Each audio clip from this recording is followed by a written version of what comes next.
வணக்கம். ஒரு நாடு புதன்கிழமையே வேணான்னு சொன்னா எப்படி இருக்கும்? என்னடா இது ஏதோ வினோதமா இருக்கேன்னு யோசிக்கிறீங்களா? ஆமா, அப்படி ஒரு விசித்திரமான முடிவு ஏன் எடுக்கப்பட்டுச்சுன்னு தான் நாம இப்ப பார்க்க போறோம்.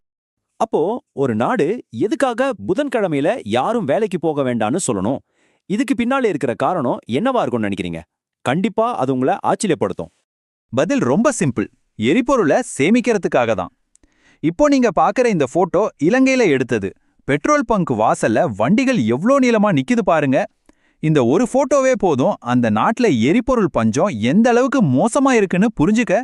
சரி வாங்க, புதன்கிழமையே இல்லாத அந்த நாட்டுக்குள்ள இன்னும் கொஞ்சம் ஆழமா போய் பார்ப்போம்.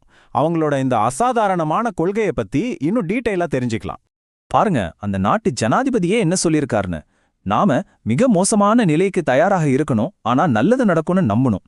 அவருடைய இந்த வார்த்தைகளே சொல்லுது நிலைமை எவ்ளோ சீரியஸா இருக்குன்னு.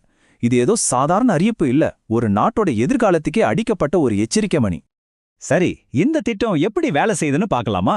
ஒவ்வொரு புதன்கிழமையும் பப்ளிக் ஆஃபீஸ், ஸ்கூல், காலேஜ்னு எல்லாத்துக்கும் லீவு விட்டுட்டாங்க.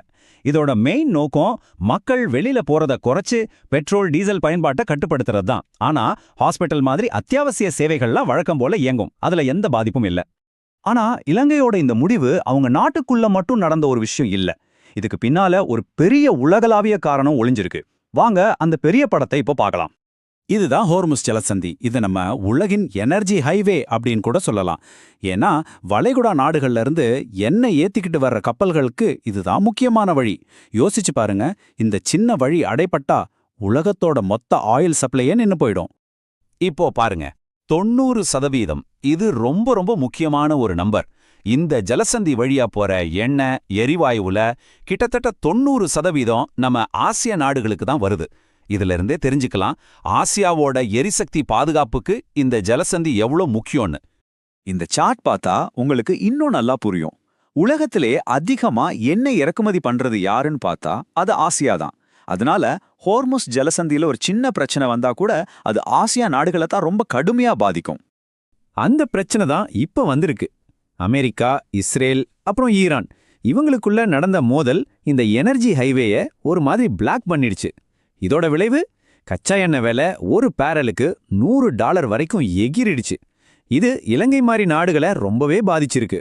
இந்த பிரச்சனையில இலங்கை மட்டும் தனியா சிக்கல. இந்த அதிர்வலைகள் ஆசியா முழுக்க பரவி இருக்கு. மத்த நாடுகள்லாம் எப்படி இந்த நிலைமையை சமாளிக்க எமர்ஜென்சி பிரேக் போடுறாங்கன்னு பாப்போம் வாங்க. இந்த லிஸ்ட் ரொம்பவே இன்ட்ரெஸ்டிங்கா இருக்கு பாருங்க.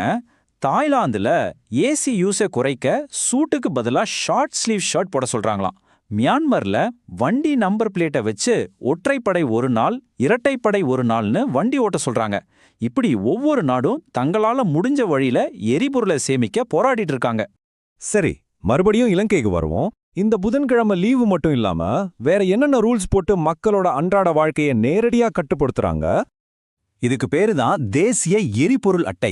இந்த சிஸ்டம் படி ஒவ்வொருத்தரும் ரெஜிஸ்டர் பண்ணிக்கணும். கவர்மெண்ட் சொல்ற ஒரு குறிப்பிட்ட அளவு எரிபொருளை மட்டும்தான் வாங்க முடியும். பெட்ரோல், டீசல் சப்ளையை கண்ட்ரோல் பண்றதுக்காக இதை கொண்டு வந்திருக்காங்க. அந்த அளவு எவ்வளவு தெரியுமா? ஒரு காருக்கு வாரத்துக்கு வெறும் 15 லிட்டரு, ஒரு பைக்குக்கு வெறும் 5 லிட்டரு.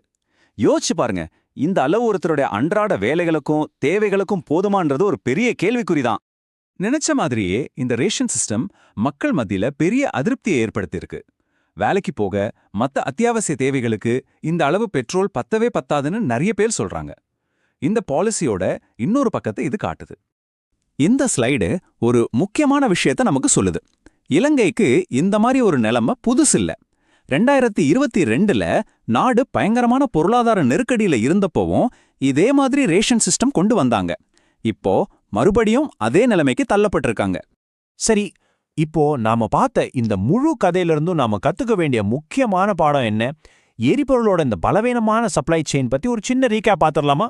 ஆக நாம முக்கியமா புரிஞ்சுக்க வேண்டிய விஷயம் ஒண்ணுதான்.